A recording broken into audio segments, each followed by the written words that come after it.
Mrs. Simoia, are you ready? I'm ready. Can you hear us okay?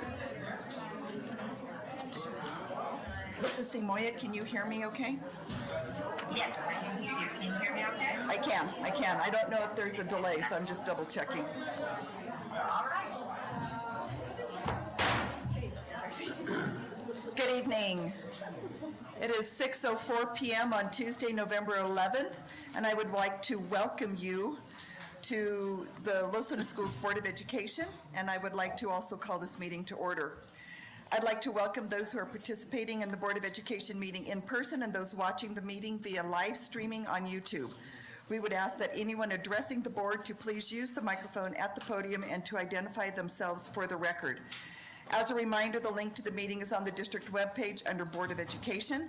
The streaming will run through the end of the meeting. In the event there is a disruption in the streaming, I will pause the meeting until it is reestablished. We have a full quorum. Mrs. Sonia Simoia is participating telephonically, so we have all five members of the board are present. I'd like to move on to item B, Pledge of Allegiance, and we have two students, Mr. Angelo Madrid from Bosque Farms Elementary and Max Bennett from Los Lunas Elementary. Gentlemen, if you would join me up here in the front. Turn around and face all these people smiling at you. And now Mrs. Chavez is going to read some information about you for the board. Tonight's pledge leader is Angelo Madrid from Bosque Farms Elementary. Angelo is from Isleta and is an enthusiastic and respectful sixth grader at Bosque Farms Elementary. At 11 years old, Angelo already has his sights set on the stars, with the dream of one day working for NASA. His passion is clear. Ever since I was a kid, I liked everything about space, he says. This makes science his hands-down favorite subject in school. Angelo, who is a proud brother to siblings Marcus and Braden, is the son of Adam and Naomi Madrid. Outside of the classroom, Angelo is active and competitive. He loves spending his spare time on the court playing basketball. Angelo's hard work doesn't go unnoticed. He shows all attributes of being an I-roar: integrity, respect, ownership, attitude, responsible student at Bosque Farms. His sixth grade teacher, Mrs. Welch, praises his dedication. Angelo works hard in math and all other academic areas. He is a very responsible and respectful student. He is simply the best. Congratulations.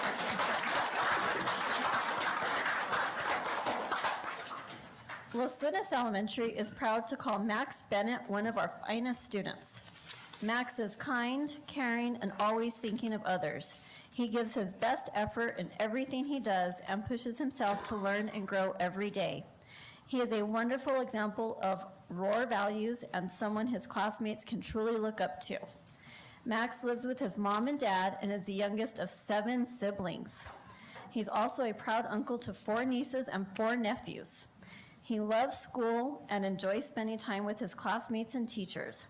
Outside of school, Max has played football since he was 7 years old and plays as a middle linebacker.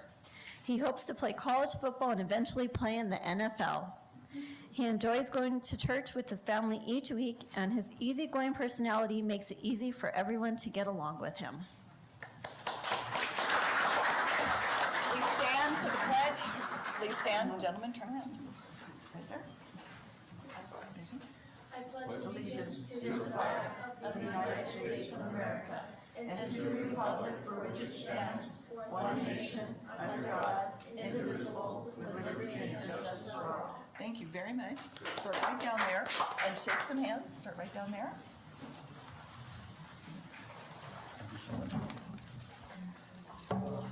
Nicely done. Mr. Angelo, correct? Good job. Excellent. Congratulations, boy. Nice name. And then come back here. I have treats for you. Come back. Well, come back. Come to me. There you go. You are very welcome, kiddo. And we've got treats for you. You are welcome. Okay, and they would like to get your picture, so if you would like to turn around. Oops, that's okay. That's okay.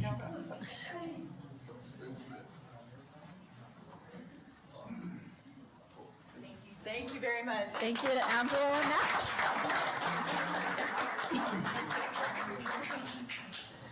I had already warned the parents that this would be the time for them to break for the door.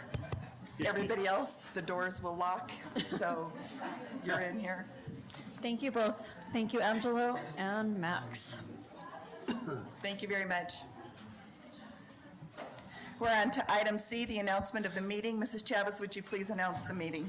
This meeting has been announced in accordance with the New Mexico Open Meetings Act and the Los Lunas Schools Open Meetings Resolution and is a legally constituted meeting of the Los Lunas Schools Board of Education. Thank you very much. Approval of the agenda. We're on item D. Mrs. Chavez, are there any changes or deletions to the agenda? Dr. Osowski, I would like to remove item J, presentation of policy, first reading, board policy G0875, social networking by employees. Thank you very much. Board members, do you have any other changes to the agenda? Madam President, Mrs. Simoia? I would move that we remove item K from the agenda. That is presentation of board policy, first reading, board policy A-0750, drug, alcohol, and tobacco/nicotine-free schools. That policy has not been shared via email to all the board members, and I would really have liked the opportunity to have read that before it being presented for first reading.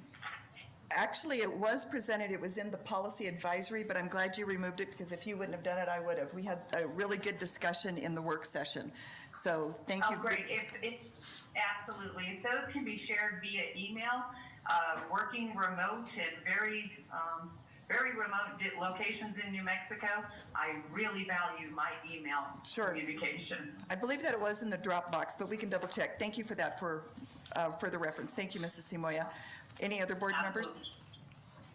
I would stand for a motion regarding the approval of the agenda with the modifications or the deletions that Mrs. Chavez and Mrs. Simoia have mentioned. So moved. Thank you, Mr. Bennett.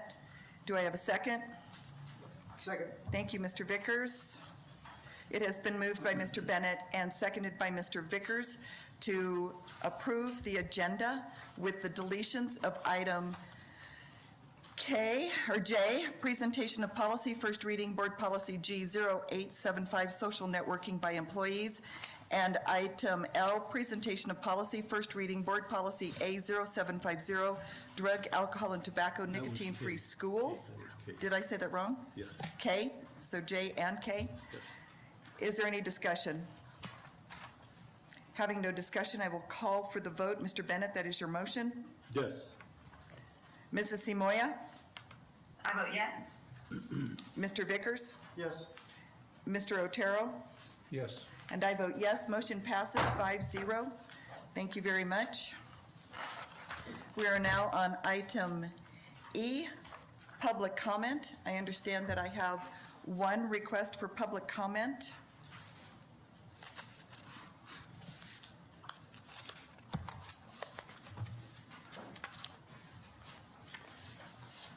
Before we move to public comment, I would like to remind our audience of the board's procedures for handling public comment, which are found in Board Policy B-2150 BEDH. Public comment is limited to 5 minutes per individual speaker. However, the board president may further restrict or waive these time limits based on the number of speakers. The board welcomes input. The board does not prohibit discussion or public criticism or comment upon personnel matters, but does discourage personal attacks on board members, staff, personnel, or other persons. Presenters are cautioned that statements or representations concerning others that convey an unjustly unfavorable impression may subject the presenter to civil action. Any person making public comment shall be solely responsible for the content of his or her comments. The board neither adopts nor assumes responsibility for any comments made by individuals during the public comment section of the board meeting. Mrs. Tatius, would you join us at the podium, please?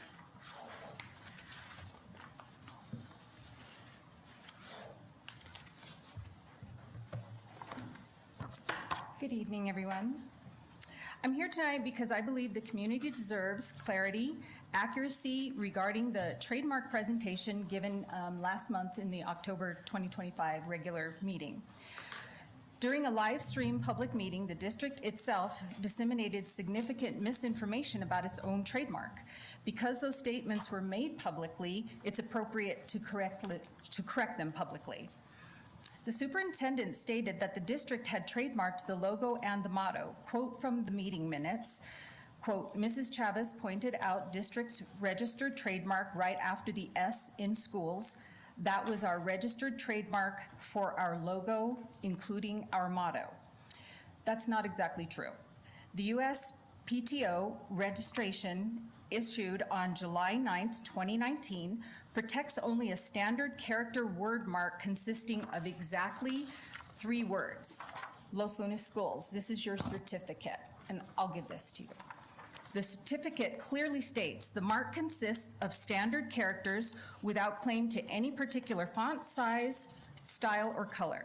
That means the logo is not trademarked, the artwork is not trademarked, the motto is not trademarked. No stylization or branding elements are protected. And to clarify something important, yes, the district likely owns the logo in a copyright sense because it was created by a district employee. But copyright ownership and trademark is not trademark protection.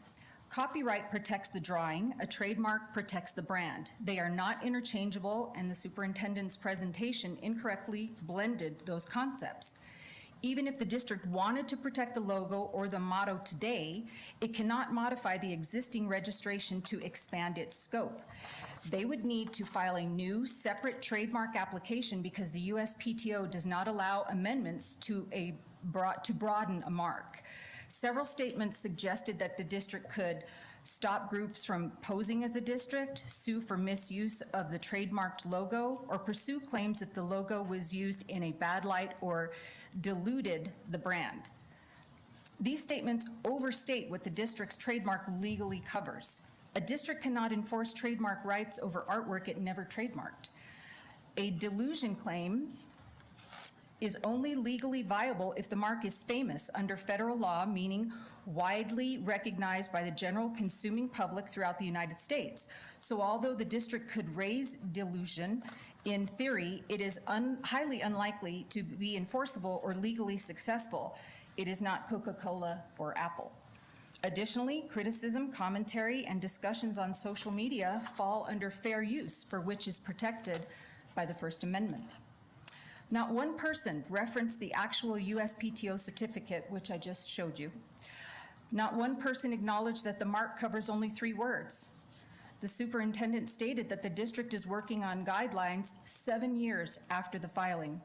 Trademark owners must implement usage rules immediately to protect the mark.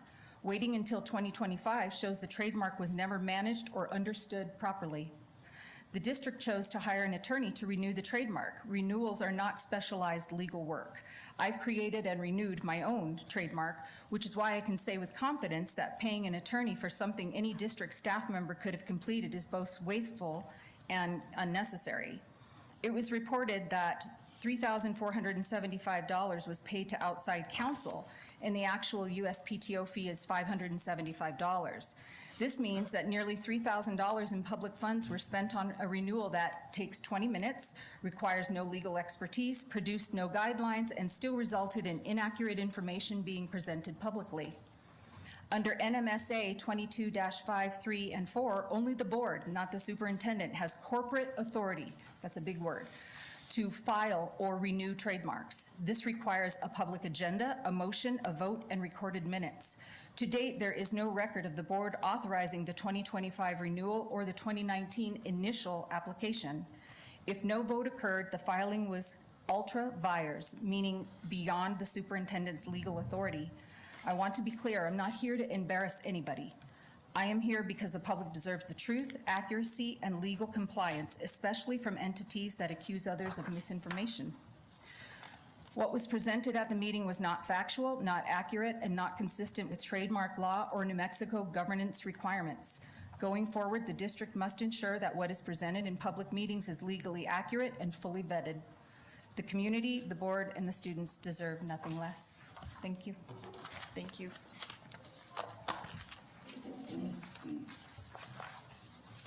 Was that our only speaker, Mrs.? Thank you. I am on to item F, approval of consent items. I would stand for a motion regarding the consent items. Madam President, Yes, Mr. Otero.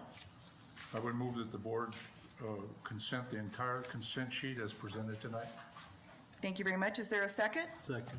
Thank you, I'll Ms. second. Oh, thank you. Mrs. Simoia and Mr. Bennett beat you by a half a second.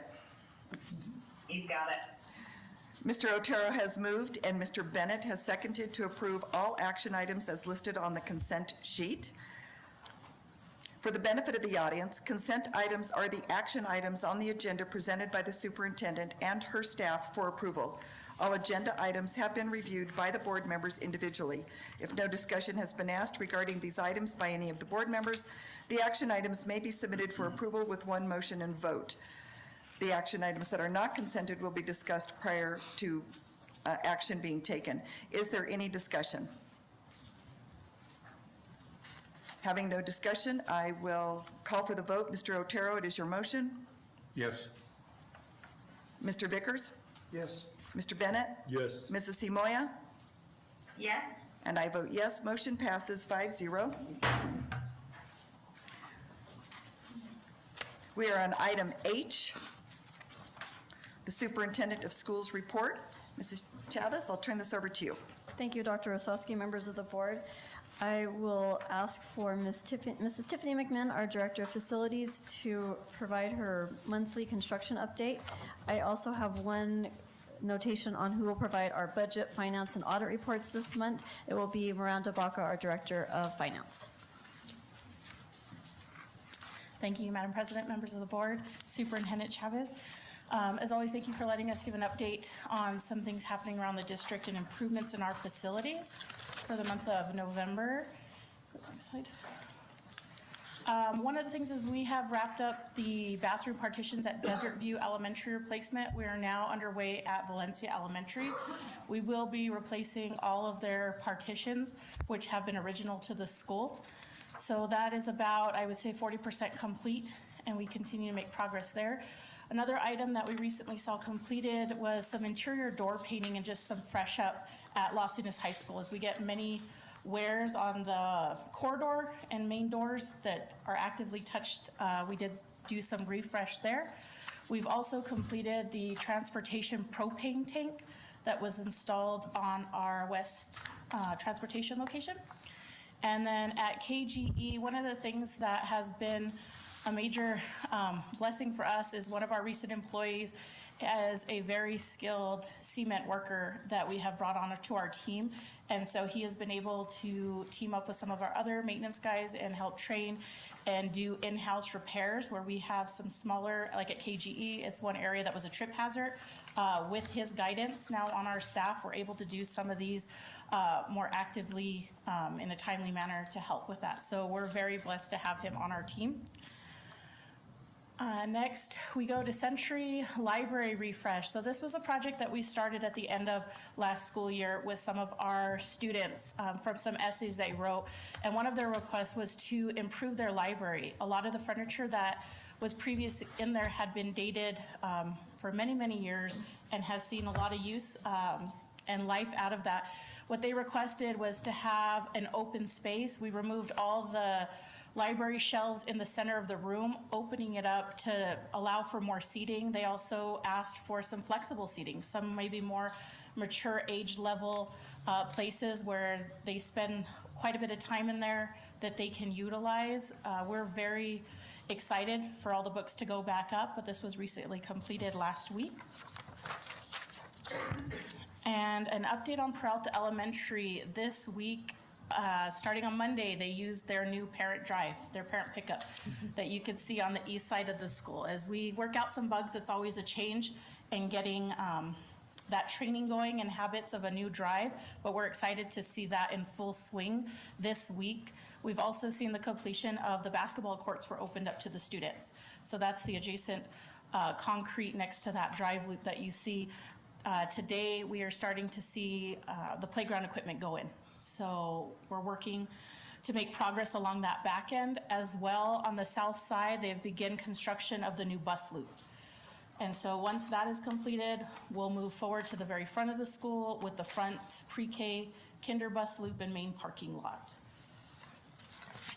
And then lastly, a bit of an update on Parish. We don't have any new designs to show today, but we wanted to let everyone know we are still continuing to make progress with the design development. And where we're at is meeting with user groups. And what user groups are, they're different groups within the school, different departments. So we take our architect team and the current layout, the schematic layout, and we meet with them to kind of see what needs to be in that space. So like before, last month, we met with our security department and with our local law enforcement, fire departments. This last month, we've made major progress. We had a user group meeting with classrooms, which included Parish Elementary teachers and the special education department, as well as special education teachers that use the spaces at Parish. We also had a user group meeting with the administration suite, nurse, and the custodial staff. We had a user group meeting that encompassed the PE coach and playground, so we included different kindergarten teachers and various people that use the outdoor spaces. Another user group meeting encompassed the band, innovations, art, and library. And as I said, we had the first responders security meeting, and we also met with the director of transportation to kind of review the bus drop-off and how this impacts the transportation center that's going to be adjacent to the site. Ongoing, we're looking to schedule additional meetings with technology and then our user group meeting with the student nutrition department. So those will be forthcoming with Parish. And with that, I stand for any questions. Mr. Vickers? No, I don't think so, but thank you for all the work you do, and it's a lot of buildings and acreage to manage, so appreciate it. And how's that traffic flowing out of Peralta? Is it pretty smooth? From what we were able to see on the days that we use thus far, in the morning drop-off has been very smooth. There's been no traffic on Molina, which that lane has been able to encompass all the cars. And I think we're still working out some little tweaks with the pickup. It's always different when the kids have a different environment, so sometimes that takes some time to get in. But we see as we progress through the week, it'll get more routine for them. But it has minimized the traffic on Molina. Thank you. Mr. Otero? No, I don't have any questions. Thank you for your presentation. For Century High School, did the students get to help pick out the furniture? Because I know you started this because of student interest or a letter, correct? Correct. So we did meet with students prior to selecting a vendor. However, since this went into the summertime, we did have a student intern that was with us from Los Angeles High School that helped give input from a student's perspective, but we also had the staff at Century High School participate in taking the notations that we got from the students and incorporating that into the design. And they the students haven't been able to access it yet because it was just set up, you said? Yes, we just finished it. I believe they're starting to put all the library books back, but it is open for use. Oh, so, and how are the students taking it? They're loving it. It's beautiful. Okay, terrific. I'm glad to hear that. We had seating for like 15 or 20 before. Oh, wow, so this is noted improvement. Very nice. Good job on your team. Thank you. I think that's done for me. Thank you, Mrs. McMahon. Mrs. Baca. Ms. Baca. Thank you. All right. Madam President, members of the board, Superintendent Chavez. Okay. Yes.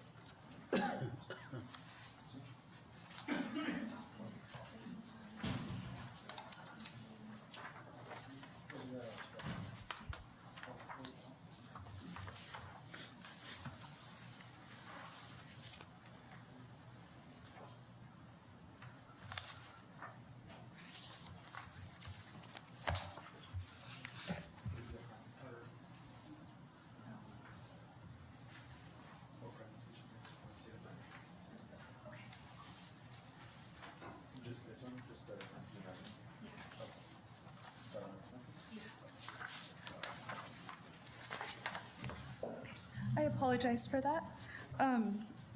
Madam President, members of the board, Superintendent Chavez, this is our expense report. This contains all funds with budget authority. The columns contain the fund number, the fund description, the current budget authority, the budget authority after bars, which represents the current budget plus the pending bars, the spent or encumbered, which represents the year-to-date transactions and pending liabilities. This also includes salaries.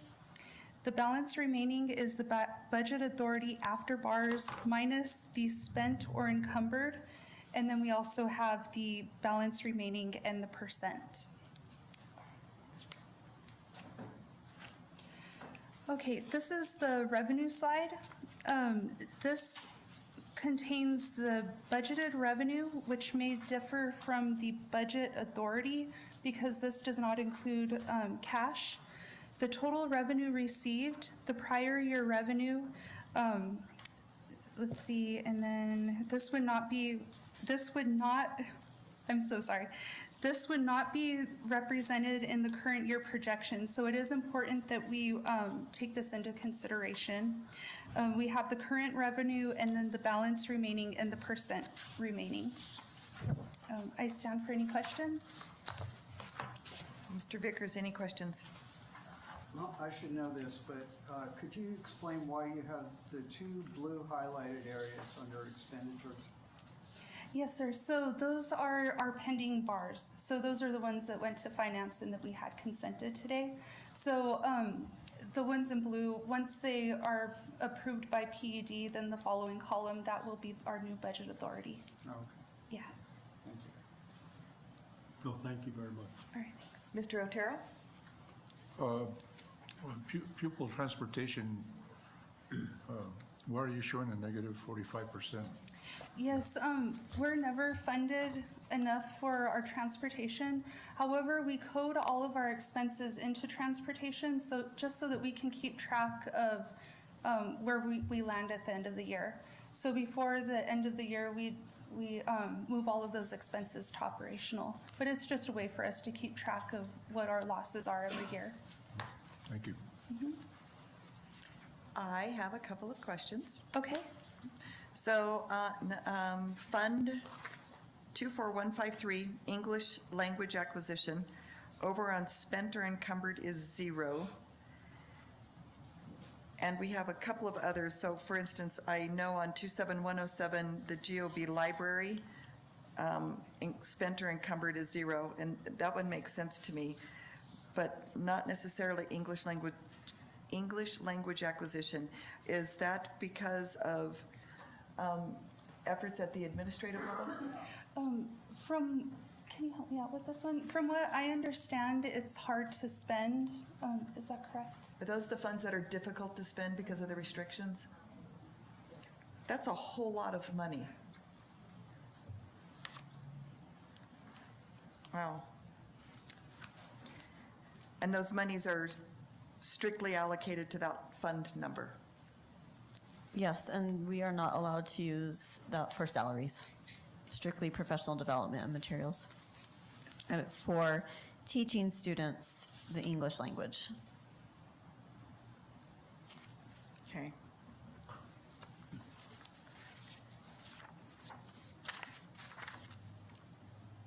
I think I'm finished. Thank Okay, you. thank you. Nice job. First time in front of the board. How you Oh my doing? gosh. I think I may need to step aside. You did a great job. I didn't realize you were that stressed. I apologize for that. Poor thing.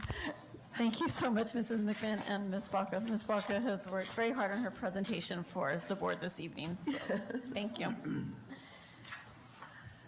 So I will complete with my report. Ms. Jessica Montano is retiring in December after serving Los Lunas Schools for 25 years. Ms. Montano is an asset to our district and she will be greatly missed. We are blessed to have her dedicate her entire career to our district. We wish her all the best in her retirement. Ms. Montano's retirement and the vacancy of my former position as the Assistant Superintendent of Special Services necessitated the hiring of 2 new Los Lunas Schools cabinet members. I would like to introduce Ms. Susie Travis, Assistant Superintendent of Curriculum, Instruction, and Accountability, and Ms. Kathy House, Assistant Superintendent of Special Services. Ms. Travis and Ms. House bring a wealth of experience and knowledge to our cabinet team. Welcome, Ms. Chavez and Ms. House. We look forward to working with you in this capacity.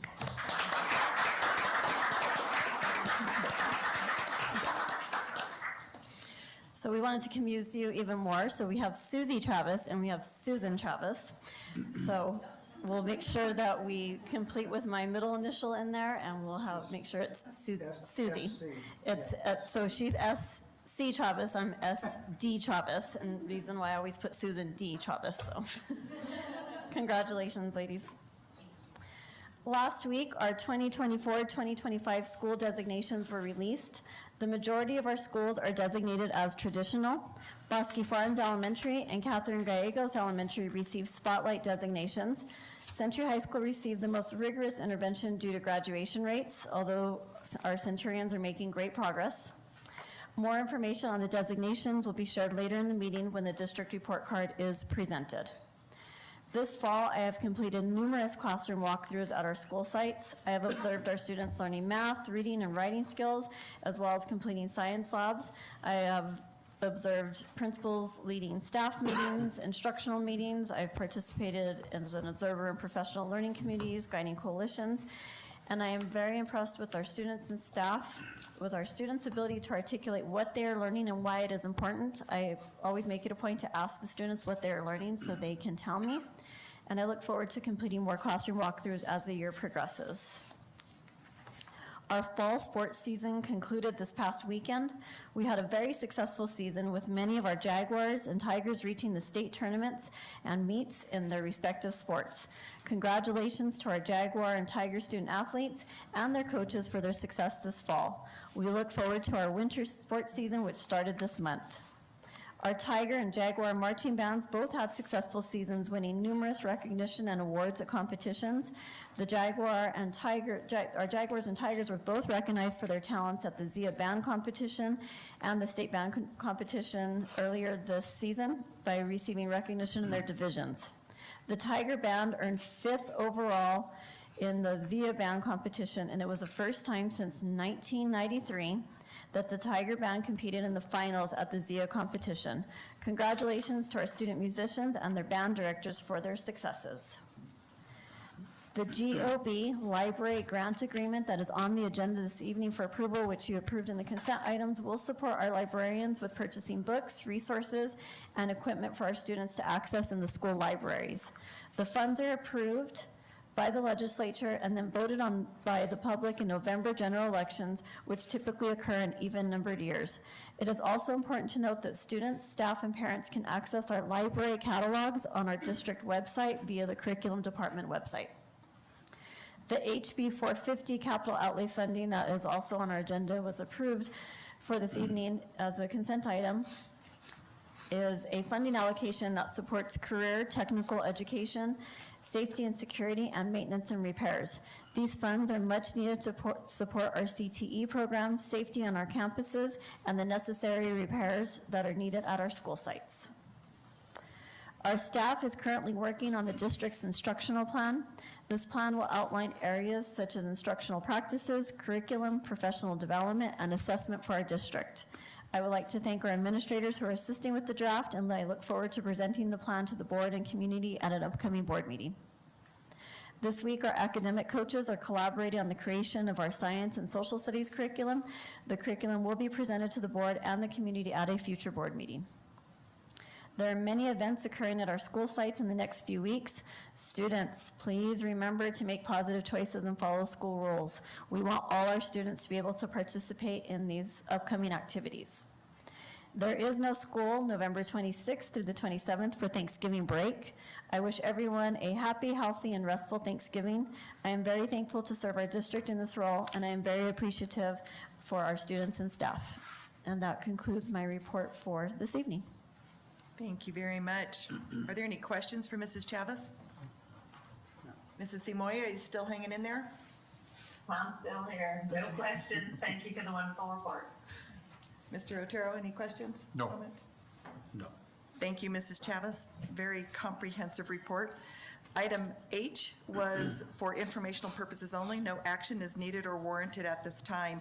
We are now on to item I, board commendations. I'm going to mix it up a bit. Mrs. Simoia, I would like to start with you. Excellent. Thank you guys for the opportunity. I will go ahead and have a much more in-depth commendation report next week or next month, but I did want to thank Ms. Montoya for all her years of service and work, and I did want to welcome the other Miss Susie Chavez and Ms. House to their roles, and I apologize that I'm not there in person to greet and welcome them aboard. Thank you very much. Mr. Vickers. I do have one. It's not a championship, but having been involved in cross-country with my girls coming up, and I don't know on the Los Lunas side if there were any top 10 runners in the state meet. But I am aware that there is the Valencia team, there's not enough boys to make a team, but there's individuals that run as Valencia runners. And we had one this year that came in 4th in the 4A schools. Amazing young man, and he continues to win championships and other races like the Nike Invitational and things like that. And he ran the 5K in under 16 minutes. Wow. Wow. So his name is Ian Elias. It's very impressive. So it brings credit to the district, you know, as an individual at least, so. Absolutely. Thank you very much for that, Mr. Vickers. Mr. Bennett.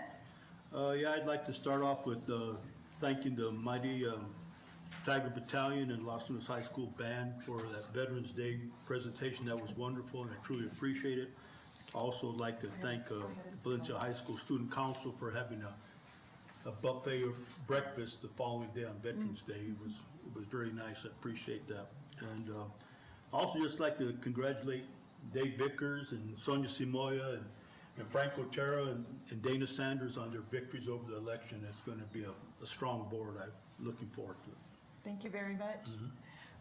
I need to take a moment for a pause here. This will be very brief. We lost Mrs. Simoia, so tech guru here is going to get her back. Does she know that we're? She asked me to. Okay.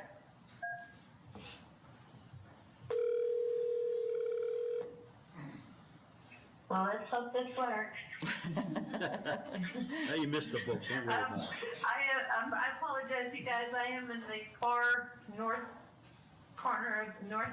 corner of the state, and cell service is really spotty up here. So I hope we get through. Okay. Thank you very much, Mrs. Simoia. Mr. Otero, commendations. Angela Madrid and Max Bennett, I'd like to thank those two young men for taking some time and leading the pledge. Very nice. Thank you very much. In addition to all of those already noted, I think it speaks strongly of the many adults and students and parents who are helping to raise Los Lunas' prestige, that we have such high functioning teams and athletes, and the Tiger Battalion and the VHS Battalion. I saw that the Jaguar Battalion was at 5 or 6 different events. So, and I'm sure the Tiger Battalion was as well. I would like to thank those in military service, and I know we have a few board members that have prior military service. Mr. Bennett with the Coast Guard, Mr. Vickers with the Air Force. Mr. Otero, I apologize, were you in the military? No, I wasn't. Okay, and I know we have some cabinet members who have children in service and others who are in service, so I want to thank them as well. I know that we had one of our first college signees this past week, a young lady from the Tigerettes. We want to congratulate her on her success. She is a lot of fun to watch, a very talented young lady. Welcome to the hot seat, ladies. I mean, welcome to the cabinet, ladies. We look forward to working with you. Mrs. Montano, you have served this district with such pride and elegance, and you backfilled in for a couple of tense meetings, and you did an exceptional job. We are going to miss you. So will she be leaving before our next meeting? Is she sneaking out, so we won't She be has able to one do more anything? meeting. She has one more meeting, okay. Well, we'll try not to embarrass you too much, Mrs. Montano. But again, we have exceptional people in this district and with exceptional service, and all of those folks need to be thanked. So from our hearts to your hearts, we thank you very, very much. I would like to now move on to item L, discussion and approval of the MOU between the Los Lunas Schools Foundation and Los Lunas Board of Education. Mrs. Chavez, I will let you have the presentation. Thank you, Dr. Osowski, members of the board. Before you, we have the approval of the memorandum of understanding between the Board of Education and the LL Schools Foundation.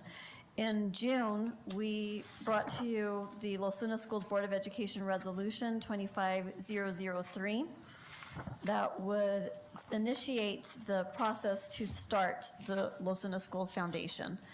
The purpose of the foundation is to serve as a fundraising unit that would also accept donations for our district. We do not have an entity that represents our district. We do have booster clubs that represent sports. We have parent organizations that represent school sites. We do not have one that represents the entire school district. So the foundation would serve as that entity to represent that fundraising unit for the entire school district. We would have the foundation be that financial medium between accepting donations as far as scholarships. We have in the past accepted those scholarships directly through Los Lunas Schools, and we have learned that we need to have that go through a foundation. So that would be one of the purposes to serve for this foundation. With the memorandum of understanding, it does then allow the next steps to actually form the foundation. There are a few community members that are very interested in serving on this foundation. This would be a voluntary board to start with. As it grows, the foundation may decide that the executive director or whoever they name may be paid by the foundation, but this currently would be a voluntary board that would oversee the foundation. The school board, again, would have the ultimate authority on the existence of the foundation, and we would have to follow all the requirements that were presented in the handbook for the parent organization that all the other organizations have to follow in our district. So a few of the changes that do need to be made. It does say on page number 3 of the foundation that our chief business officer, which is our chief finance officer, will be designated as the treasurer of the foundation. That is not allowable according to our parent organization. So the CFO cannot serve as a treasurer. But the superintendent does have the ability to be a voting member of the foundation board of directors. I will not be a board of director, but I can be a voting member of that foundation. So there's some examples of what the foundation would do. They could create an annual giving program. They could create funding programs very similar to what the district has supported in the past, which is the annual golf tournament. This would be a function that would now be sponsored by the actual foundation and not Los Lunas Schools employees. And that golf tournament, I believe, is now on its, help me out, Mr. Seiss, are we 13 years in? I believe so. About 13 years, 13 or 14 years that we've held a golf tournament. It started at Tanawan Country Club and has now been moved to the Sleta Eagle Golf Course. So that would be something that the foundation would now take over. And events such as in the future, our Los Lunas Schools employee, our annual employee recognition gala, that would be something that the foundation would also support financially and lead. I think years ago, that was the intention when we were calling it the Los Lunas Schools and Partners in Education Gala. That was years and years ago. And as things have changed, Los Lunas Schools did become the primary sponsor, but I do think that's an event that the foundation can definitely support so that resources are run through the foundation instead of the school district. The way our agenda item reads is discussion and approval of MOU between Los Angeles Schools Foundation and Los Angeles Schools Board of Education. Because the item leads with discussion, we do not have to move into a motion to go into discussion. We can start with discussion and then see which direction the board wishes to go in terms of either making a motion or not. So at this point in time, I'm going to be calling for discussion, and I would like this to be where it's a question-answer session with the Board of Education with Mrs. Chavez. So, Mr. Vickers, I'll start with you. Do you have any questions or items for consideration when we think about the MOU for the foundation? I don't really have any questions. I realize it's something that is necessary and it will be very beneficial to the district to have the foundation. Thank you. Mr. Bennett, any questions or items for Yeah, discussion? I have a lot of, several questions. One, from when I asked questions on the foundation, and it was told it was going to be basically, the board would have the decisions, and then looking at this, I mean, it falls under either superintendent. I'm glad, Ms. Chavez, you mentioned the chief finance officer would be involved, but I also was under the beliefs there was going to be a third party, not something operated by the district itself. And that concerns me, especially when, well, you know, all these audits and procurement problems that we have. And so I'm not really happy with the wording all through that. I mean, it doesn't really give any authority to the board other than for us to sign the back of it and be done, other than it'll be brought to us. But at that point, decisions will already be made on where and how the monies will be, you know, put around. So I'll be honest, I'm not happy with it. I think it needs to go back to the drawing board, to be honest with you. Thank you, Mr. Bennett. Mrs. Simoia, any questions or items for consideration?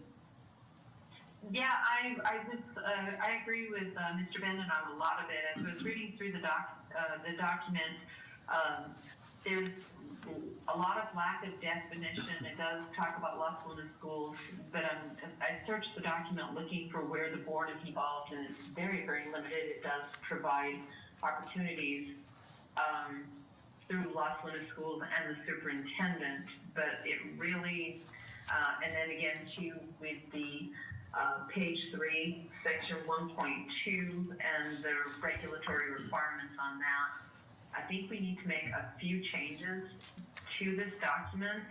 I'd like to volunteer to sit in with some discussion with Ms. Chavez, because I know this is a passion project and I would really like to get this concluded before the end of the year. So I'd like to volunteer to sit in with Ms. Chavez and kind of go through the legalese of the document, listening to all the input from my fellow board members to go ahead and see if we can incorporate that without overstepping the board's authority. Thank you, Mrs. Simoia. Mr. Otero? I kind of came into this back in July or so, and there's still a lot that I need to learn. I know that board member Sonia Moya had, you know, there was a lot of things that we were going to do as far as our scholarships, and I totally support. I support the idea in principle. I really do. I think it's something we need to get done. But I would agree with the two board members that that we go ahead and designate Sonia Moya as. Well, we can make a motion on that. Sure. Yeah. So that's where I stand. Thank you. So some comments that I had, I resonate very much with Mr. Bennett and Mrs. Simoia that I didn't find the definitions very satisfying. I also found the board's involvement and participation to be totally lacking. So for instance, who would be selecting who's on the foundation board? That isn't defined in here. And since this is the board's foundation, it makes sense to me that it would be the board and this would, of course, need to be described in the MOU, whether the board takes applications, whether the board solicits. I mean, that's some details that I would want to see in there. I also was a little bit troubled with the idea that how funds raised would not be brought in front of the board, not necessarily, and I know we would have to be careful here about what the foundation does and the board does, but I didn't see in here where the board would prioritize funds. I didn't feel that was as clearly and specifically set out. I saw suggestions and I saw opportunities and I saw other ideas for what other foundations had done, but I did not see anything that was very streamlined. I did see that it was referencing the board's strategic plan and strategic goals, but I would like to see this tightened up quite a bit. And I do have a copy that I'm happy to bring down with some thoughts on it, just one or two. I do appreciate that this is a first endeavor, and as anything writing goes, the first couple of rounds are hard. They're hard to get on paper. They're hard to articulate what everybody is thinking. So I appreciate, Mrs. Simoia, that you volunteered. And before we go into a motion, are there any other board members that would like to also participate with Mrs. Simoia? We would want to limit it to 2, I would believe, so that we wouldn't have a quorum, to help with Mrs. Chavez nail some concepts down. Anybody else interested? Mrs. Simoia, if I could meet with you too, I might just drop in some thoughts additionally, and then we could go on. At this point in time, the item on our agenda says discussion and approval. We would need a motion to go for approval or a motion to bring this back onto the next agenda. Madam President, Mrs. Simoia. I would move that we bring the memorandum agreement between the Board of Education of Las Lunas Schools and the Las Lunas Schools Foundation to the December agenda. And I would further move to name myself, Sonia Simoia, to work with Ms. Chavez on language regarding the MOU. And actually, it's a memorandum of agreement, not an MOU. Thank you, Mrs. Simoia. Is there a second? I will second that motion. Is there any discussion about the motion? Any discussion about the motion? The discussion of the motion was just one member. I thought you were looking at 2 members. Her motion was 1 member, so if you would like to, is that just for clarity for you, Mr. Bennett? Yeah, it's for clarity, because it makes sense that we're doing everything in 2, so it'd be nice. Okay. Any other items of discussion? Mr. Vickers, do you have an item of discussion? No. Mr. Otero? No, that was my understanding that you wanted 2 people on the committee. Mrs. Simoia, would you be willing to amend your motion to 2 members, 2 board members?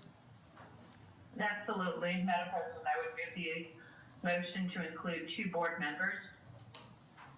Thank you very much. I second the amended motion. Having no, is there any discussion on the amended motion, which would be 2 board members, Mrs. Simoia and myself? I'm going to call for the vote. Mrs. Simoia, this is your motion. I move yes. Thank you very much. Mr. Bennett? Yes. Mr. Otero? Yes. Mr. Vickers? Yes. I vote yes, motion passes. Item L is tabled. We will bring it back to the December 2025 agenda. Thank you very much. We are now on to item N, presentation and approval of the Los Lunas Schools District student calendar for the 26-27 school year. Mrs. Chavez, I turn this over to you. Thank you, Dr. Osowski, members of the board. I am going to have Mrs. Montano present along with members of her committee for the calendar recommendation for next school year.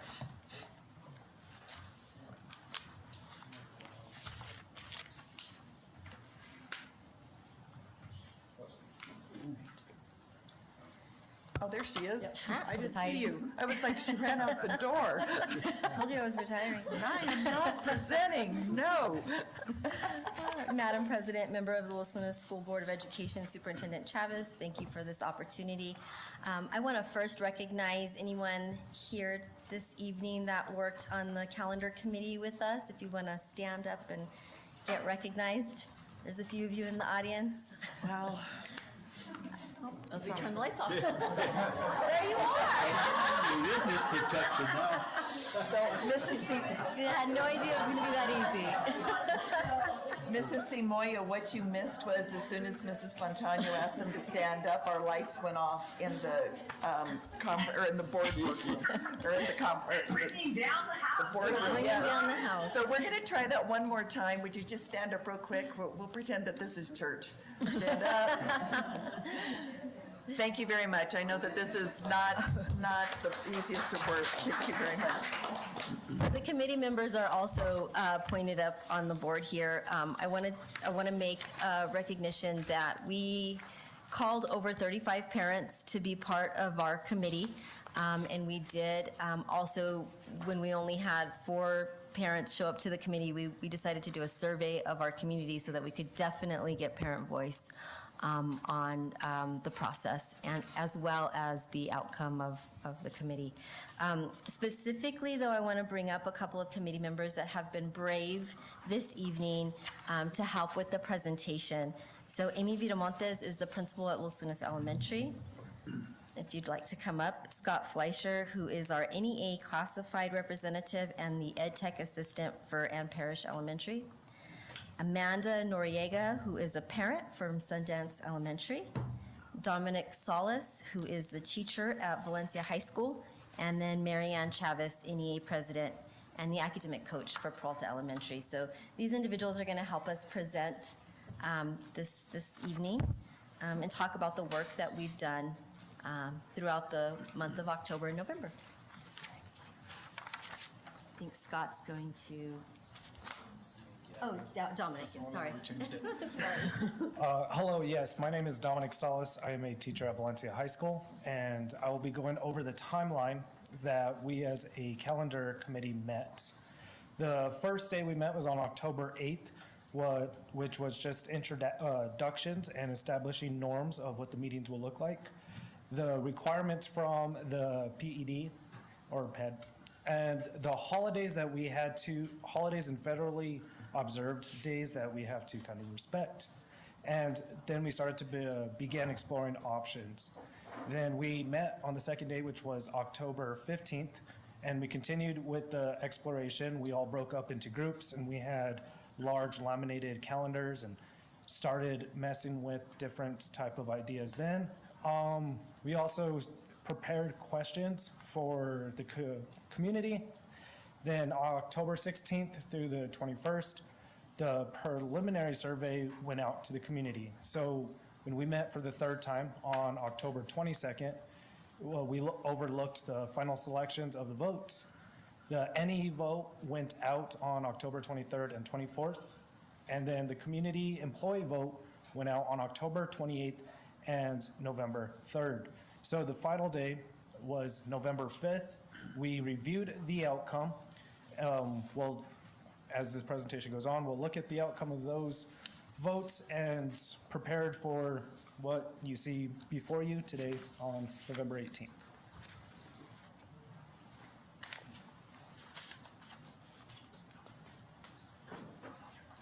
So once we broke into our groups and started working on individual calendars, we had to look at these guidelines. So our students have to be in school for 181 days. Our teachers have to be, they have to fulfill 191 days, and that includes 10 days of professional development. Our school years need to have 1,140 hours. A full day of school would equal 5.5 hours. A half day equals 3.5 hours. Currently, our students are in school for 6.5. We include remote learning days for up to 4 days of 32 hours. We have in the past banked those hours for inclement weather or emergencies, and on those days we know that 50% of those hours are spent with synchronous learning with our students and teachers working together on Zoom, and the other 50% is asynchronous with kiddos working on their own. PTCs do not currently count as instructional days. They are part of those 10 professional development days, and NEA bargaining determines what days those will come out to. And then, of course, our 10 embedded professional development days are in the calendar choices. We worked with a guideline of a maximum of 5 days at the beginning of the year before students return.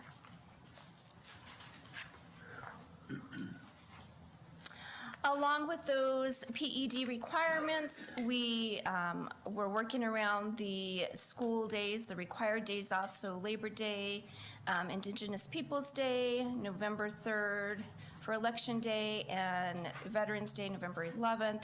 Of course, we've got our Thanksgiving holiday to keep in mind. December has Christmas. We looked at New Year's Day in January as as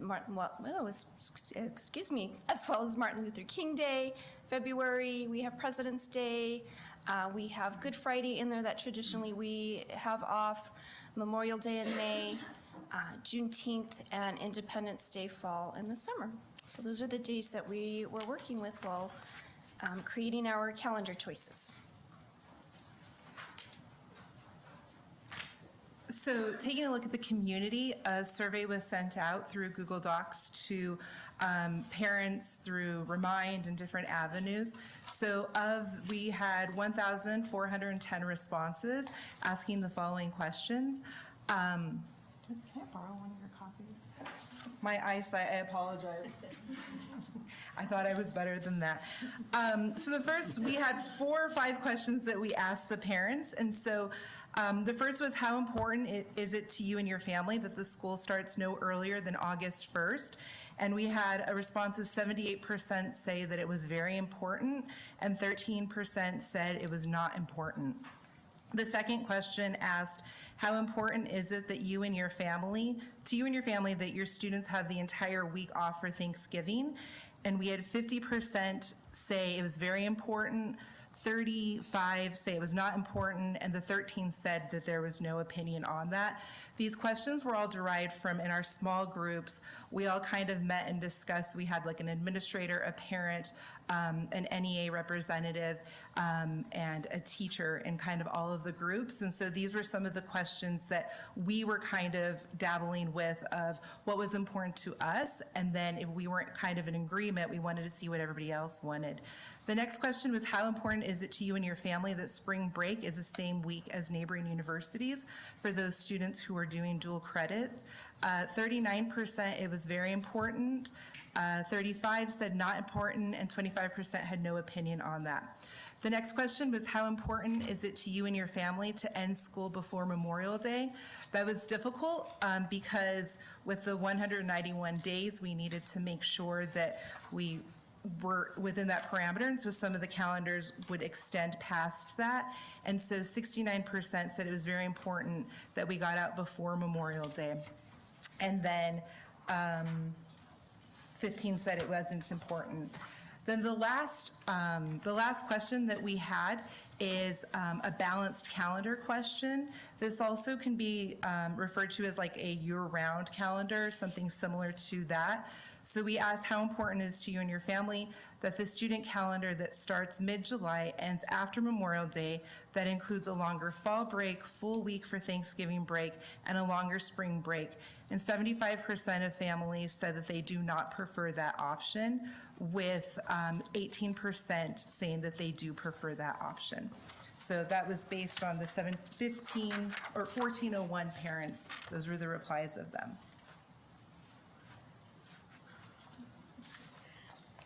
Good evening, everyone. We also, NEA Las Lunas, sent a survey out to only our members so that we could get some ideas to come back to the calendar committee with. And the first question was, would you like a balanced calendar? We had a response of 65% that said yes, 34% no. The second question was, would you like to return to work before August 1st? The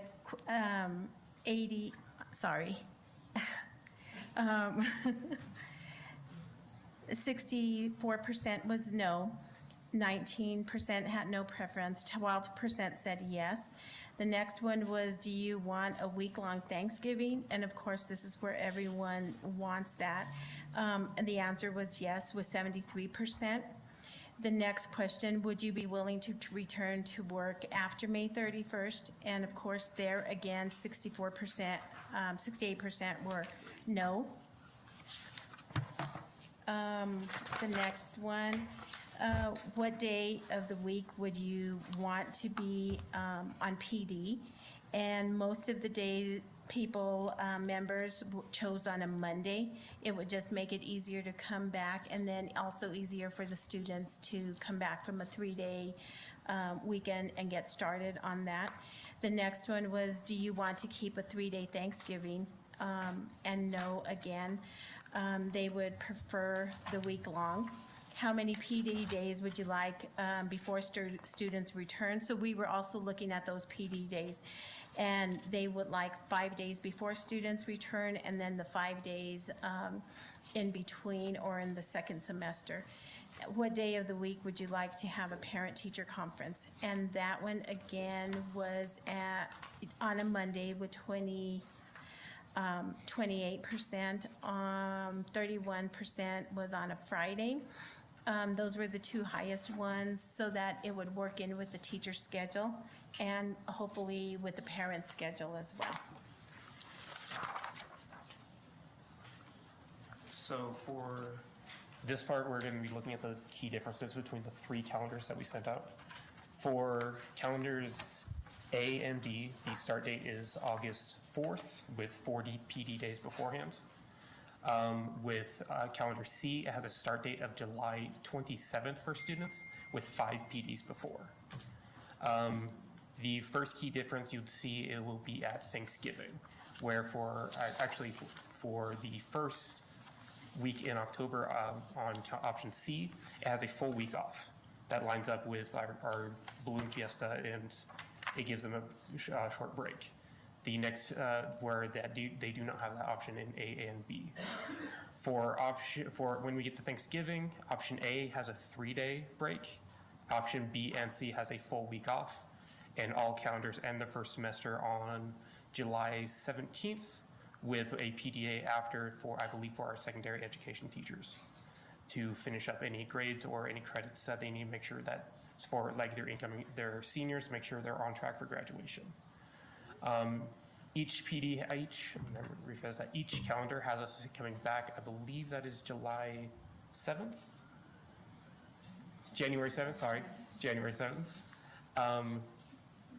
with 1 PD beforehand. The next change will become at spring break. Option A has the spring break lining up with UNM and UNMVC, and as well as option C. When you go to option B, it lines up with the week after Good Friday. The year for 2027, the Easter is actually in March. So the Good Friday is that last Friday before, the last Friday in March.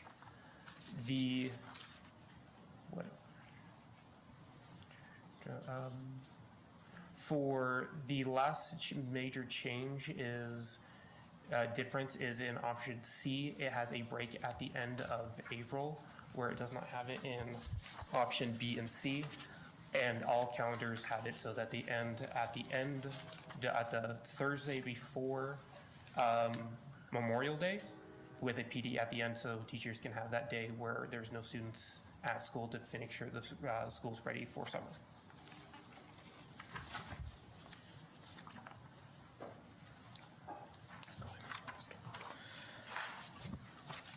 So we sent out those 3 options to the community. We got 1,523 responses. On option A, 33% voted for option A. 26% voted for option C, and the winner was option B with 40%. That was the overall winner, if you want to go ahead and go to the next slide. And option B, the one that got 40% of the vote, was the one with the week-long Thanksgiving break. They had the offset, so the spring break doesn't line up with the UNM or Eastern or CNM, but option B was our winner with 40%. We'll stand for any questions.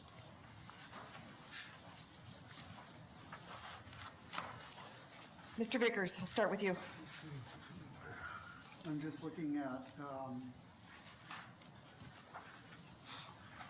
color coding.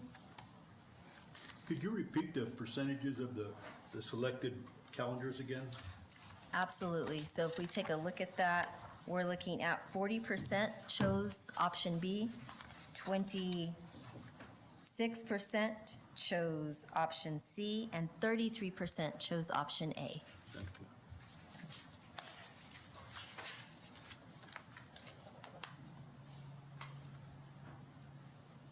Mr. Otero, any questions?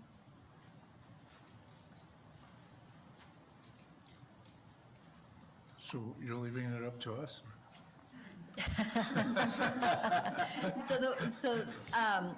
We do bring the community, the community and employee vote to you. It is a board decision if you vote with the community or if you have an option that you prefer better.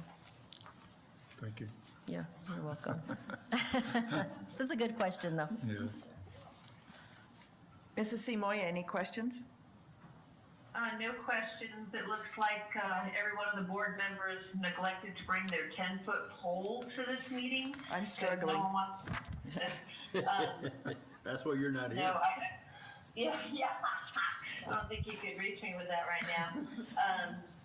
I know that we put this out for a vote every year. I get lots of feedback from, and then mostly employees within the district. And that was kind of the general consensus. The lesser of the evils was B, so that seemed to be where the majority of the vote went. So could people multiply vote? No. No. So And you're sure of that? I'm sure of that. So the first survey that went out, we did neglect to click off the multiple vote option. What happens is you have to mess with how they record their email. So we did remedy that midway through that vote. And then for the actual calendar vote of the 3 options, we did do it where it was only one vote and you had to put in your email. So that it would only record the one vote. And we did test that multiple times in multiple different ways to make sure that you were able to only vote once. What is interesting is that in the one that you could vote multiple times, I think we had 1,400 people vote. And in this one where you could only vote once, we had 15. So on some platforms like Gmail, let's say you have your first name, last name at gmail.com. Then I can say first name, period, last name at gmail.com. Then I could say first name, dot last name, 1 at gmail.com. So you are absolutely right. There are always ways around it. And just like you can vote, put in their different emails, so can Mr. Otero, so can Mr. Bennett. Right. It's an equal opportunity. Right. Madam President. Yes, Mr. Otero? Just to follow up to that. So in other words, we could vote twice if I had voted, but I'm going to be honest with you, I didn't reply. You did vote. Thank you for your honesty. It is one vote for email, yes. So yes, you could make up multiple emails. Well, you know what I'm saying, I could vote then and vote now again, according to what you're telling me. And now you get another vote. So now I left it to one vote? See how many votes you actually get, Mr. Otero? So. That is true. So the difference that I'm seeing for the final vote, if I'm looking at the slide, where option B had 40%, so that sits, if my math is right, 1501 by 0.4. So sitting at 600 votes, whereas option, which one was, this print is so small. Option A at 30, whatever number that is sitting at 510. So there's a difference of 90 people voting. But that doesn't, the option B doesn't resonate with the results as well. So, for instance, and I don't know, is this the 1410? Is this where we had multiple people could vote? Mm-hmm. And then with the 1523, you could only vote once. Could only vote once. So this to me is just really perplexing, because how important is it to you and your family that spring break be at the same time as the neighboring one? That's just about an equal split. I mean, yes, there's some differences in numbers, but it doesn't seem to be the thing that weighs it. But the one that weighs it, how important is it to you that your family, that school ends before Memorial Day? Now, I can't read option B. I'm wondering if somebody could hold it at the back of the room. So- Even that doesn't help. When do we end on option B? On I've got all contacts options, in, and on I can't all, see this. I'm sorry about that. On all of our options, the end date is the same, because that was overwhelming, the overwhelming vote earlier was that they did not want to go past Memorial Day. All of our calendars represent ending before Memorial Day. Thank you. Okay, thank you for helping, because I obviously Absolutely. can't see that. Madam President, Yes, Mr. Otero? but option C, they would have to start school in July, right? Right, Yeah. and that's a definite no. That's a definite no. Yeah, that's a definite no. You know, and then there's too many breaks there from between October and December that you just started school and it'd be out every other week. Right, agreed. And I'd like to point out that when you ask a single question, like, would you like a full week off for Thanksgiving? I don't think that there's anybody who's going to step back and say, well, no, I don't really want those days off, or not send my kid to school that day. But when you see it in a calendar and you see how it affects maybe where your spring break is, or maybe where your start day is, you start to prioritize. I actually heard a lot about the full week off at spring break, because parents talked to me about the burden of childcare. Because, boy, you start adding costs up pretty quickly when you take, you might be able to take home Thursday and Friday. Yes. But now Monday, Tuesday, and Wednesday, that adds to their burden. It So absolutely because I does. can't see, what's the start date on B? The start date on B is, I believe, August 4th? August 4th. Yeah. So we Or met is it in August 5th? agreement. Okay. 4th, August 4th. One other notation that's important, Veterans Day is a very important holiday in our community. It is. There are other school districts and schools that do not have that as a holiday. I think it's very important that we continue to have that as a holiday in our school district. Yeah, and that's been brought up through many of Yes. calendar committees, and it is very important. Okay. Thank you very much for your hard work. Absolutely. I know you guys have a nasty task, because it kind of feels like a no-win solution, but you came up with some good suggestions for us. So thank you very much. Thank you for your time. We appreciate it. Okay, I'm going to move to the second part of this item, which is presentation and approval. I would stand for a motion to approve one of the options. Is there a board member that would like to move or Madam make that motion? President. Mr. Otero? I move that we select option B. I'll second. Okay, it has been moved by Mr. Bennett and it has been moved by Mr. Otero and seconded by Mr. Bennett to select the calendar option B for the school year 2026-27. Is there any discussion? Having no discussion, I'm going to call for the vote. Mr. Otero, it is your motion. Yes. Mr. Bennett? Yes. Mrs. Simoia? Did we lose you? I vote yes. Thank you very No, much. I'm here. Mr. Vickers? Yes. And I vote yes. Motion carries 5-0. We are on item N, presentation and approval of adoption of the Los Angeles Schools District Report Card 2425. Mrs. Chavez, I turn this over to you. Thank you, Dr. Osowski and members of the board. You have the presentation in front of you, and I believe Jacob and Brian will present for us.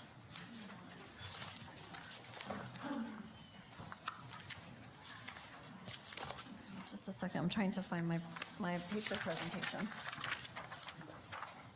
There it is. I apologize. Not a problem. Okay. So moving on to the next slide. Each year, our districts receive a district report card that is from our New Mexico Public Education Department. We must publish the report card that does contain data on assessments, graduation rates, and absenteeism as required by state statute NMSA 1978-22-2C-11. These report cards are due by November 15th, and they're a key component of the accountability system. And they're intended for dissemination to parents, community members, and policymakers. Our district report card was published on our website on November 14th, and it will be published in the Valencia County News Bulletin in early December. PED released all the report card information on November 12th, so that is a very quick turnaround to have this published. So it is published on our website. It will be published in the News Bulletin in early December. So we have advocated strongly to have this information out earlier because we do want to meet the requirements of the state statute. So I will just leave it at that. Thank you very much. So the link that's on there, if you can click on that link for us.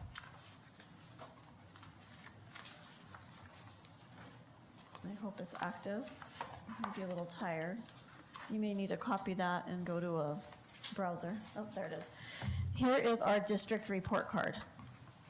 So this is similar to all the other report cards for school districts and charters across the state that are public charters.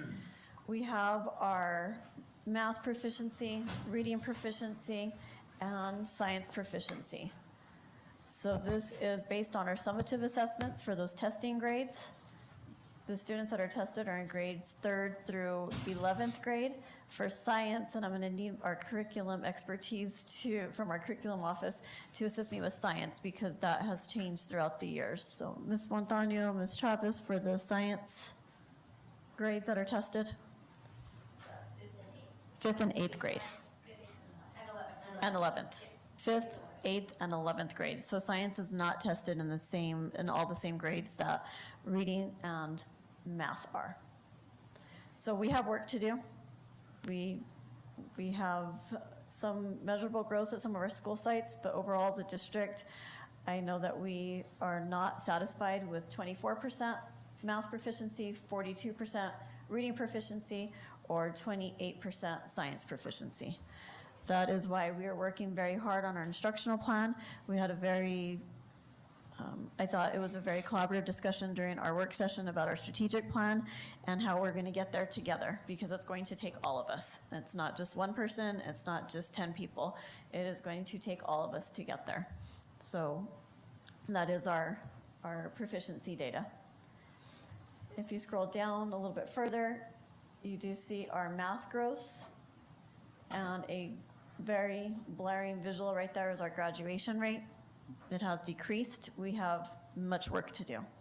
It is surprising that it did decrease because we had the highest graduating class from Century High School this past spring. Congratulations there. So we know our target. We know that arrow needs to go way up, and it needs to be substantial. We need to provide all of our students that educational opportunity to be successful so they all have that experience of walking across the stage and receiving their high school diploma. The next area of the report card is actual additional metrics. If you click into each of these links, it provides different demographics. So this is our English learner progress, English language development proficiency.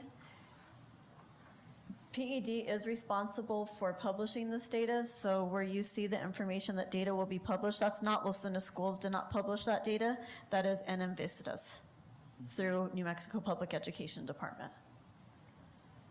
College and career readiness, we do have 84.1% overall college and career readiness participation, and it has a breakdown by area and where we are growing.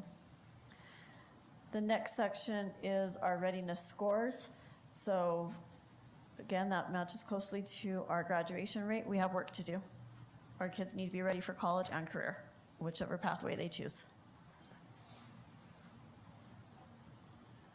This is our attendance. So this is our overall regular attendance rate, hence the importance that we're focusing on attendance and sending out via Remind.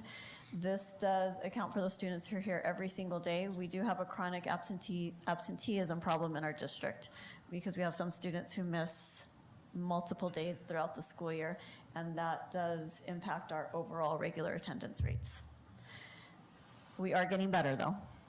We are monitoring that every single week, and we have plans in place to support our attendance teams and support our school sites, with emphasizing to our community and to our students especially that attendance is important. I often drive to school campuses, and when I see students walking on the streets and they're not in school, I oftentimes pull over and ask them why they're not in school. They probably think I'm a little weird, but I've got the McDonald's covered. yes, so they need to be in school. This is for post-secondary enrollment, an area that will be posted by Invistas in January of 2026. Same with our educator qualifications. We do have this information, though, available in our district. And then our per pupil expenditure. This is available in January of 2026 when our audit is complete. And just as a segue, Ms. Baca is prepared to finish the report with her audit report. That was an area that we did not include during the superintendent's report. So I'm not sure how you would like to handle that, Dr. Oselski. We do apologize that that was not included, but it is listed as part of the superintendent report. Okay, let me think about that. Okay. Okay, go ahead and go back to the main page. School climate surveys. These are going to be surveys that are sent out, and it will be available in January as well.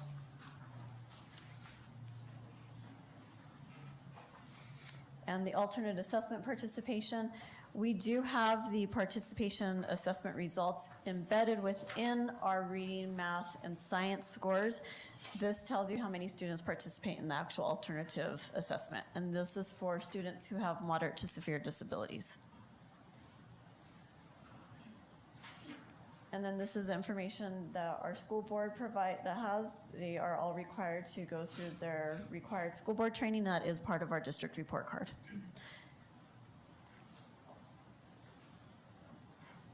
Our school designations are then listed in a table, so you see where we are designated.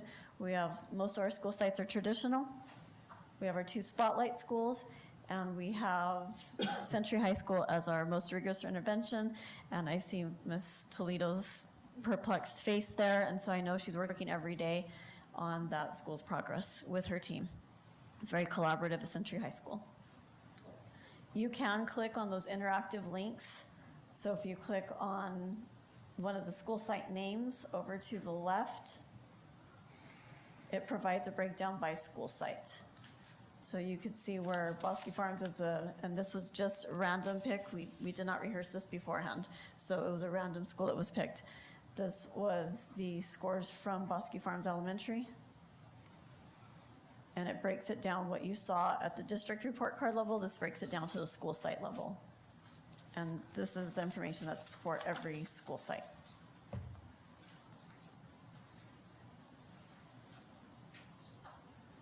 And then it is a breakdown of all those areas that we reviewed in our district report card.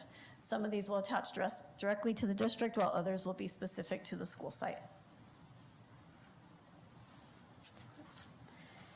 And then if we could go back to the presentation, please. Thank you, gentlemen. The next page is the report card that will be published. I apologize for the size. If you can zoom in a little bit.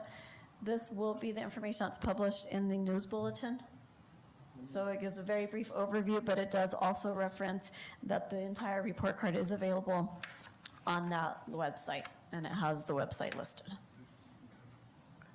And I will stand for any questions.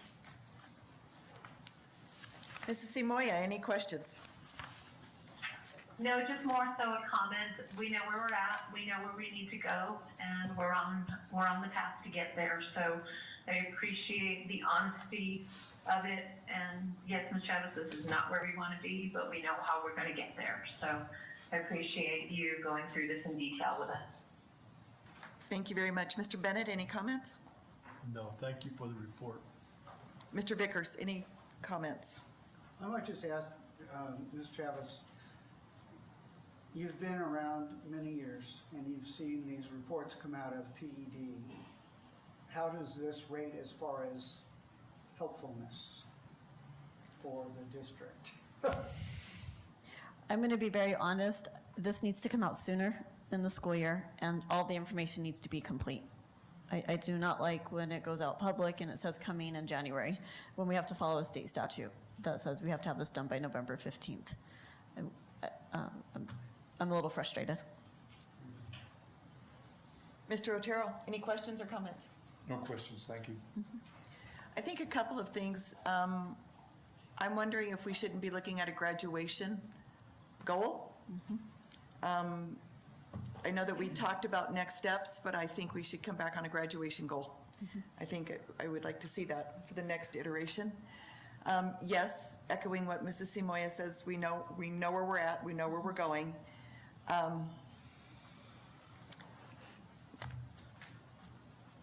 Yeah, we know, and we'll get there. So, yeah, we know where we're going. Okay, our item says presentation and approval, so I would stand for a motion to approve the adoption of the Los Angeles Schools report card for the 24-25 school year. So moved. Thank you, Mr. Bennett. Is there a second? I will second. Is there any discussion? Having no discussion, I'm going to call for the vote. Mr. Bennett? Yes. Mr. Vickers? Yes. Mrs. Simoia? I vote yes. Mr. Otero? Yes. And I vote yes. Motion carries 5-0. We are on to item O. Item P, presentation and approval of the MOU between NMPED and Los Angeles Schools Graduation Reengagement Internship Program, GRIP. Mrs. Chavez. Thank you, Dr. Osowski, members of the board. I will ask for Mrs. Montano to lead this discussion.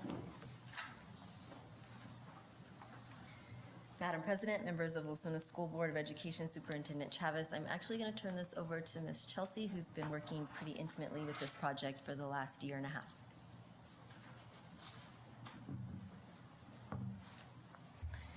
Thank you so much, Board President Dr. Osowski, members of the board, and Superintendent Chavez for allowing me to present this evening regarding GRIP. In full transparency, I would like to just preface this presentation with the fact that we were anticipating word from the state today regarding our participation in this program.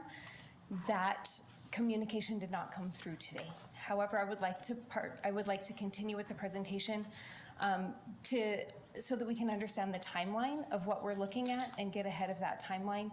I fear that if we wait to discuss it until next month, we'll be in a situation where we're talking about things that are either happening very quickly or retroactively. So Graduation Reengagement Internship Program is a program that we started working with last year, and we had 2 of our high schools participate in that, Valencia High School and Los Lunas High School. Just a refresher on what this program is. It is a credit recovery program, which is a second opportunity for students to demonstrate what they know and what they can do. In this program, interns do get a stipend for work that they complete in the community. We would like to remind people that this is not for credits that they recover. This is a compensation for the work that they do within our community.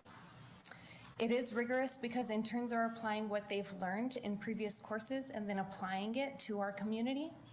And students demonstrate their content knowledge in a way that is appropriate for them in their community, including language and culture, lived experiences, and IEP goals. It offers equitable, personalized learning and assessment through local control. Teachers assess the student work and are valued as knowledgeable professionals, and rubrics are used to assess student knowledge and skills aligned to the content standards.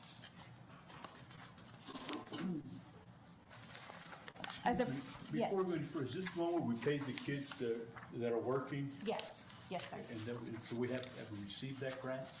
She doesn't know. Okay, So we have applied. okay. Thank you. So our student internship is a paid stipend of $1,350. That is paid in 2 installments, one at halfway point and one at the completion of the program. They must complete 92% of their work milestones within the community. They must engage with an employer or within a community-based project. And they also must develop an oral and written presentation with a body of work to demonstrate their standards and competencies. Teachers in this program are also afforded a stipend and professional development to help develop their skills in assessing this type of credit recovery and this type of work. The stipend for teachers mentoring anywhere from 2 to 6 interns is going to be $1,500, and the teachers mentoring 7 to 15 interns are eligible for a $2,200 stipend. They do sign a teacher agreement form. They must attend 92% of the sessions for their community of practice. And there are 5 sessions that are slated for this year.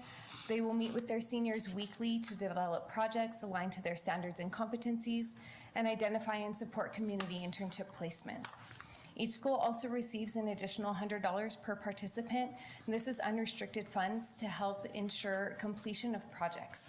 This can be utilized to have more highly qualified teachers sit on panels to ensure that we have the right expertise at the table to assess the students' work. This can also be utilized for supplies that students may need in order to complete their community projects.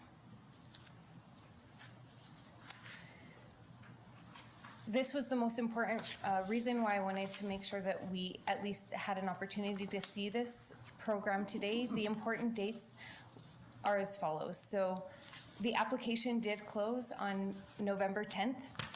We found out about this program, I believe the Zoom for information happened right at the end of October. I want to say it was October 28th.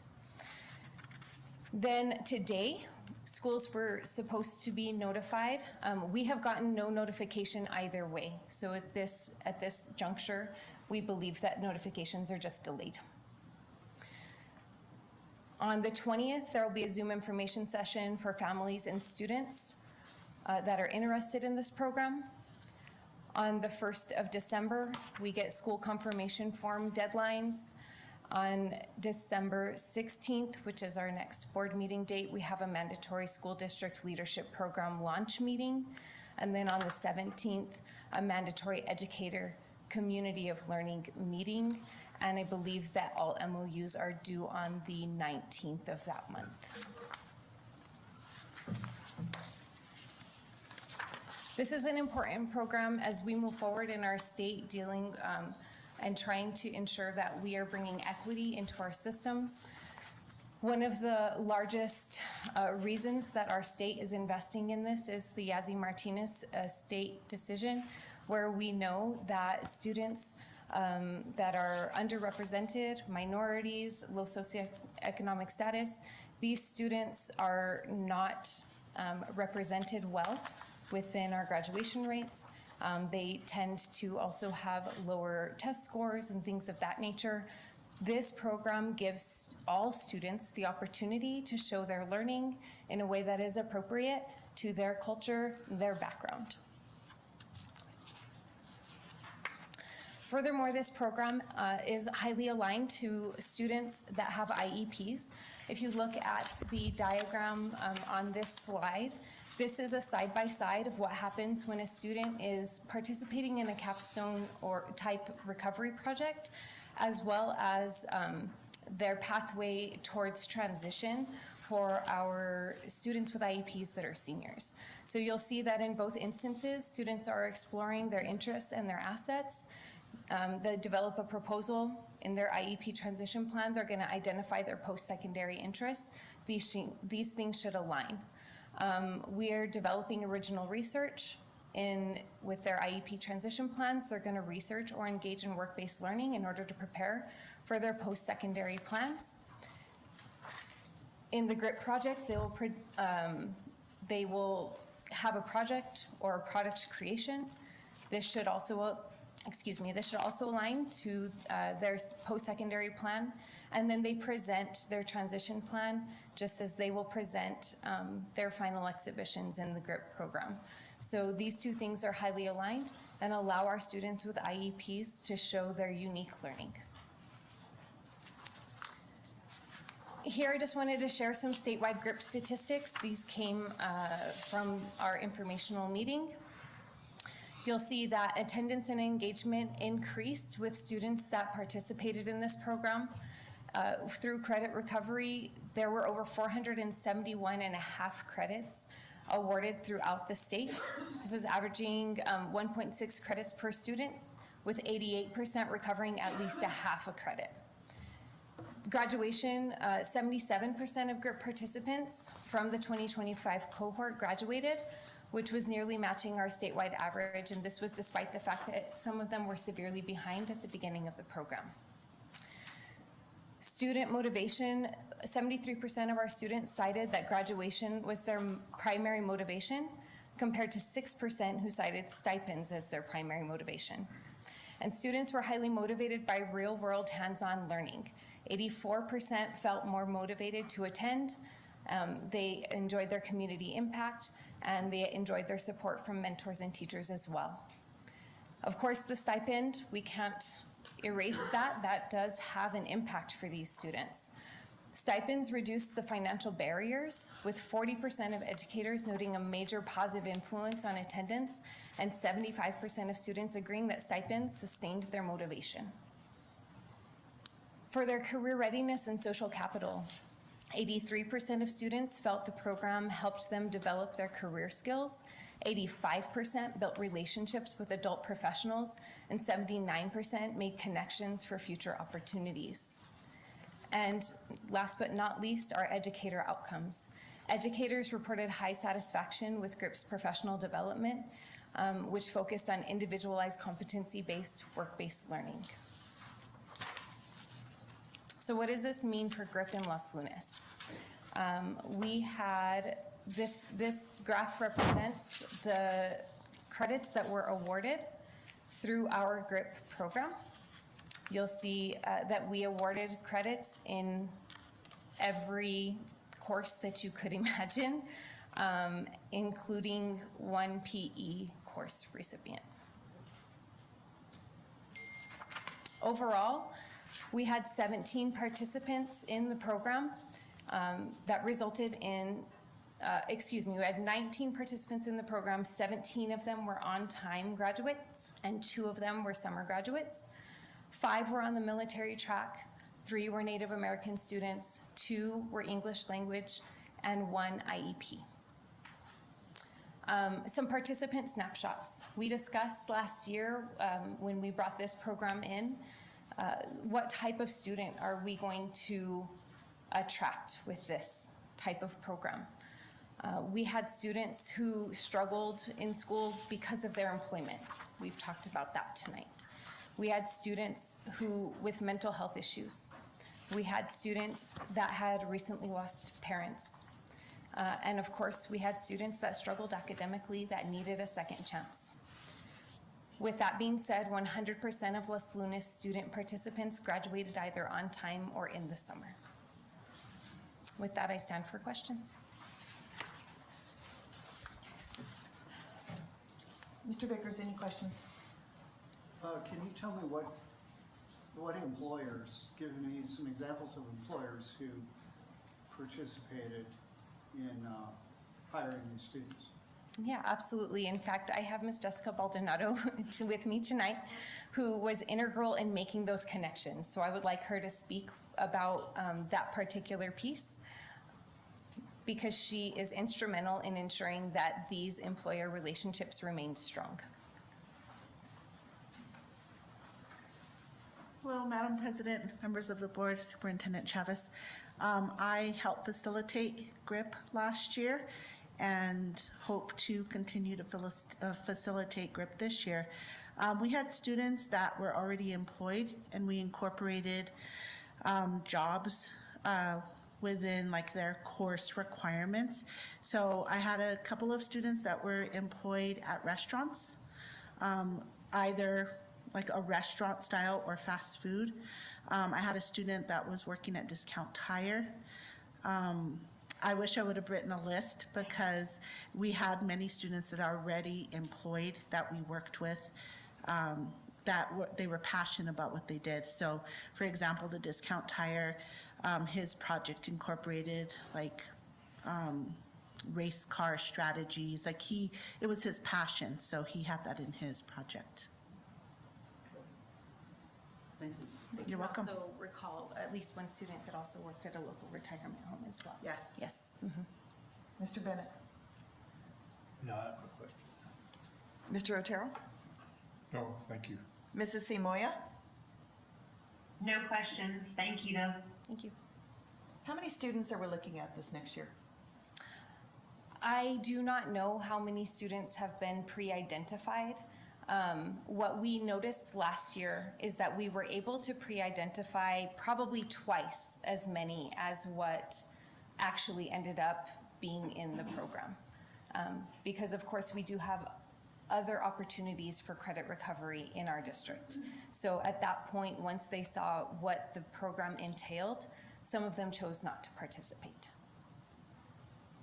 Was it the oral presentation or can you identify the thing that held them back? Many of them were very concerned about having to go out into the community and make those relationships. That was intimidating. Okay. Yes. I'm not gonna lie, I worry about the rigor.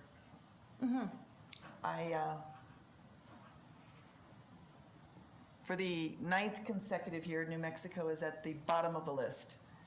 And I worry about the rigor here, and I know for some students, having that diploma is a landmark moment, and it's a huge step, and many may be first-generation graduates in their family, and I know that that's important, but I also worry about the rigor and what a diploma means. So I think I expressed that last year pretty vehemently, so I stay with that one. I do appreciate all the passion, though, that goes into this particular endeavor, so I guess we'll need to see what our data looks like with these particular students.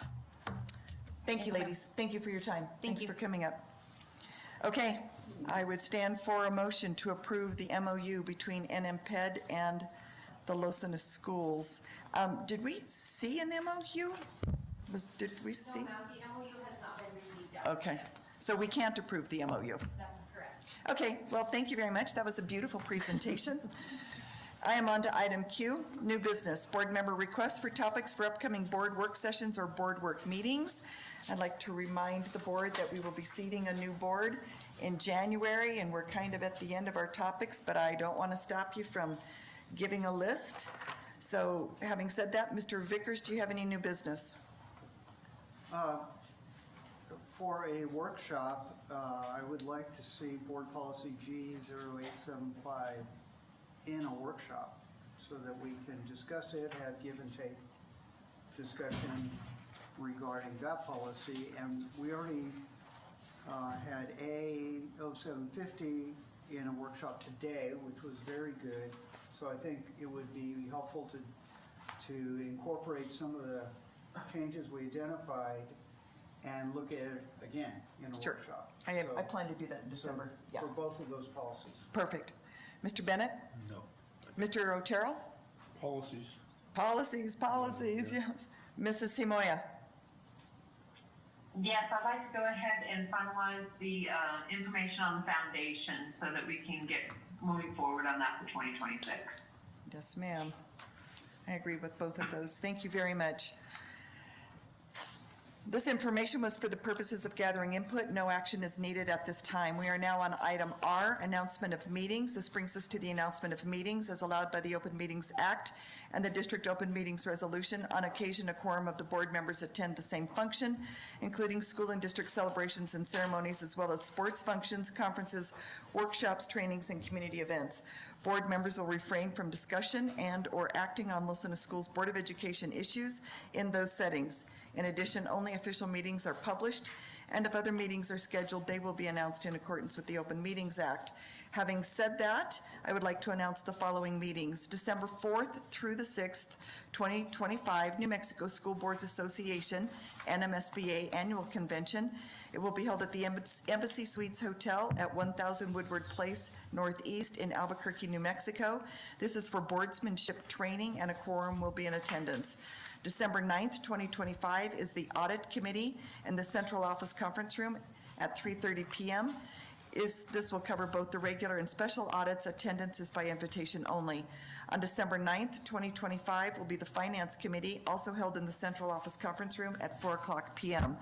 December 16th, 2025, a board work session, which will be held in the Central Office Board Room. It will begin at 4:30 p.m. Topics as listed on the notice and agenda. This will be for discussion only. No decisions will be made, and a quorum of the board will be in attendance. On December 16th, 2025, the regular board meeting, which will be held in the Central Office Board Room at 6:00 p.m. I am now on item S, closed executive session for attorney-client privilege regarding pending or threatened litigation. Specifically, the board will discuss threatened litigation pending against the district, current matters relating to such pending litigation, and options the board may wish to consider. This is pursuant to New Mexico statutes annotated 1015-1H7. A quorum will be in attendance. Discussion only, no action will be taken. I would stand for a motion to move into closed executive session. Thank you, Mr. Bennett. Is there a second? Second. Thank you, Mr. Vickers. Is there any discussion? I will call for the vote. Mr. Bennett? Yes. Mr. Vickers? Yes. Mr. Otero? Yes. Mrs. Simoia? Yes. And I vote yes. Motion passes 5-0. The board is in session at, what is that, 7:40 p.m.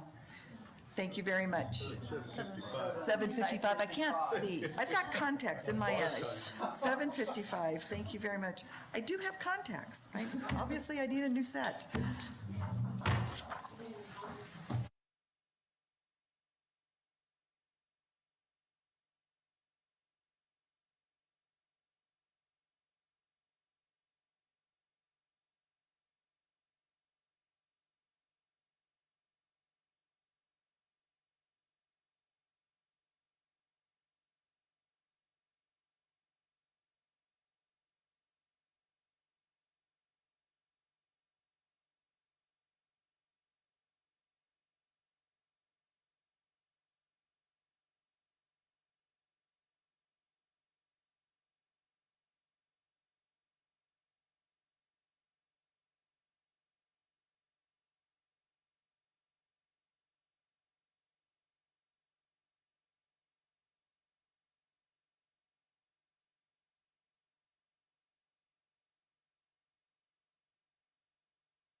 I would stand for a motion to go back into regular session. So moved.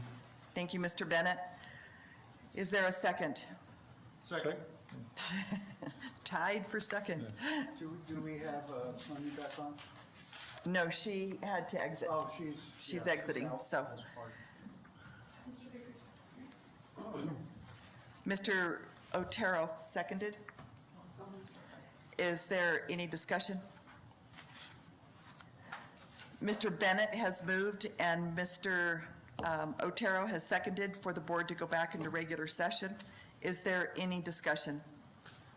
I'm going to call for the vote. Mr. Vickers? Yes. Mr. Bennett? Yes. Mrs. Simoia is absent. Mr. Otero? Yes. I vote yes. Motion is 4-0.